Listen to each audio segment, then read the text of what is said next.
Hindi po natin binalikan itong Diwata Paris na sikat na kainan noon. Umiiyak. Pero ending, wala talaga ako na pala. Ako pa yung nautangan. Kaya naiyak ako kasi siyempre ang laki ng pera na nalugi ko din to. Ako talagang bubayad obligado, pero kung tutuusin talaga, kaya ako naiyak kasi ang laki ng 300,000, di ba? So ayan mga kababayan, muli po natin binalikan itong Diwata Paris na sikat na kainan noon. So ito po ang sitwasyon ngayon. Ayan, meron pa rin mga pwedeng pagpilian ng maraming tinda. Ngayon lang din po natin nakita muli si Diwata dito sa kanyang parisan. Napansin ko lang na mukhang mas maganda yung itsura nitong parisan na yun, ano. Ayan.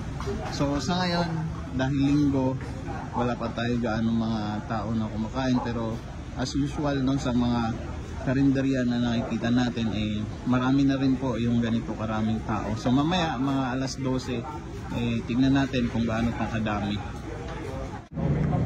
Naku, ba't kaya umiiyak si Diwata? Wala na po kinalaman. Yan lang. Kasi instead na kinagat ko sila dahil gusto ko, dahil ang ganda nga na paliwanag nila, na-expand yung Diwata Paris, wala naman akong gagawin, pangalan ko lang. Ito yung party mo, participant ko, tatanggap ka ng halimbawa sa isang plus 300,000 plus royalty fee. So pumayag ngayon ako sa gusto ko din na makaw sa kahirapan. Pero ending, wala talaga ako na pala. Ako pa yung nautangan. Nasaan na yung mga yun? Actually, puro pangako na lang, puro nasa meeting. Dahil pag-complain naman ako, ultimo yung mga ibang gamit ko nasa kanila pa.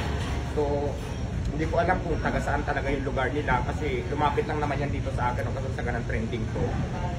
So, all in all, hindi ko talaga kilala kung saan sila na-uwi.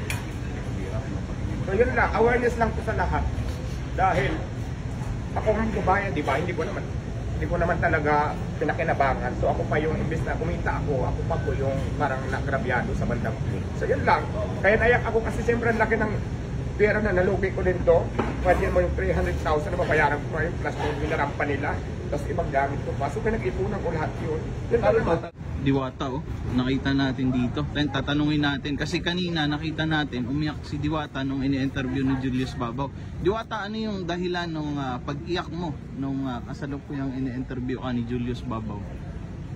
Alam mo, nakaiyak talaga. Ang laking halaga nun, 300,000 plus babayaran ko. Ano ba yon? Yung 300,000 na yun, para saan ba yun? Yung ano yan doon, parang rent doon sa Quezon City branch, parang kuryente bills, I don't know, hindi ko alam. Parang ganun kasi yung ano, yung nakalagay doon sa file nung may-ari doon. So, ako talagang bubayad obligado, pero kung tutuusin talaga, kaya ako naiyak kasi ang laki ng 300,000, di ba? Wala naman akong, kung tutuusin, kaalam-alam doon na ako ang magbabayad. So, dahil nga obligado tayo magbabayad, so babayaran ko. So, masamang loob ko. Sa bukod pa doon, yung 350,000 na cash, nautangan pa nila ako. Nakaka-disappoint lang din talaga.